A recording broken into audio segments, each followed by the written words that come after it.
नमस्कार दोस्तों, आज है 13 जुलाई 2020। सावन का दूसरा सोमवार है। शिव जी की कैसे आराधना करें ताकि हमारे जीवन में सुख समृद्धि आए, यही आज के इस वीडियो में जानते हैं। श्रावण का महीना शिव पूजा, रुद्राभिषेक, दरिद्रता निवारक अनुष्ठान, मोक्ष प्राप्ति, आसुरी शक्तियों से निवृत्ति, भक्ति प्राप्ति तथा दैहिक, दैविक और भौतिक तीनों पापों से मुक्ति दिलाने के लिए श्रेष्ठ माना गया है। इस महीने में एक बेलपत्र भी अगर शिव जी को अर्पित किया जाए तो वह अमुक्त्य फलदायी होता है।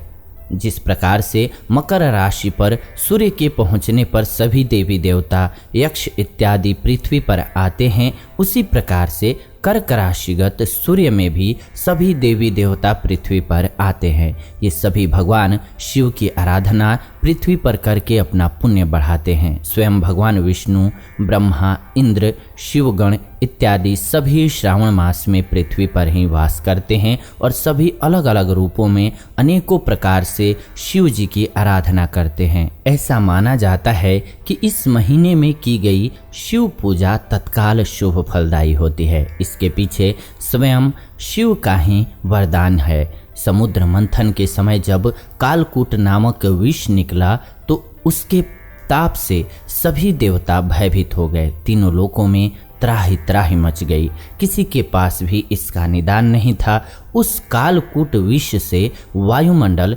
प्रदूषित होने लगा, जिससे जनजीवन पर घोर संकट आ गया। तभी सभी देवी देवता भगवान शिव की शरण में गए और इस विष से मुक्ति दिलाने की प्रार्थना करने लगे। लोक कल्याण के लिए भोलेनाथ ने इस विष का पान कर लिया और उसे अपने गले में ही रोक लिया, जिसके प्रभाव से उनका गला नीला पड़ गया और उनका नाम वहीं से हो गया नीलकंठ।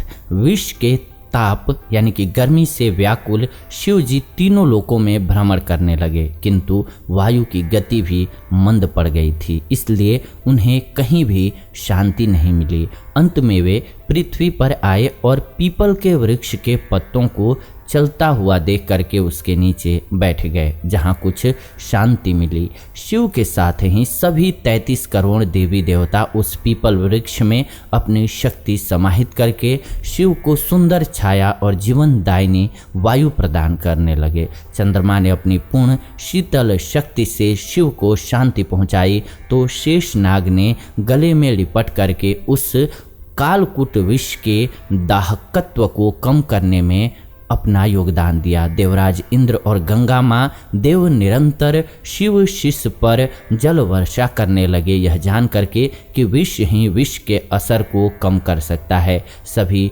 शिवगण भांग, धतूर, बेलपत्र इत्यादि शिव जी को खिलाने लगे, जिससे भोलेनाथ को शांति मिली। श्रावण माह की समाप्ति तक भगवान शिव पृथ्वी पर ही रहे। उन्होंने चंद्रमा, पीपल वृक्ष, शेषनाग इत्यादि सभी को वरदान दिया कि इस महीने में जो भी जीव मुझे पत्र, पुष्प, भांग, धतूर और बेलपत्र इत्यादि चढ़ाएगा, उसे संसार के तीनों कष्टों, दैहिक यानी कि स्वास्थ्य से संबंधित, दैविक यानी कि प्रकृति आपदा से संबंधित और भौतिक यानी कि दरिद्रता से संबंधित तीनों कष्टों से मुक्ति मिल जाएगी। साथ ही साथ उसे मेरे लोक की प्राप्ति भी होगी। चंद्रमा और शेषनाग पर विशेष अनुग्रह करते हुए शिव जी ने कहा कि जो तुम्हारे दिन सोमवार को मेरी आराधना करेगा वह मानसिक कष्टों से मुक्त हो जाएगा, उसे किसी भी प्रकार की दरिद्रता नहीं सताएगी। शेषनाग को शिव ने आशीर्वाद देते हुए कहा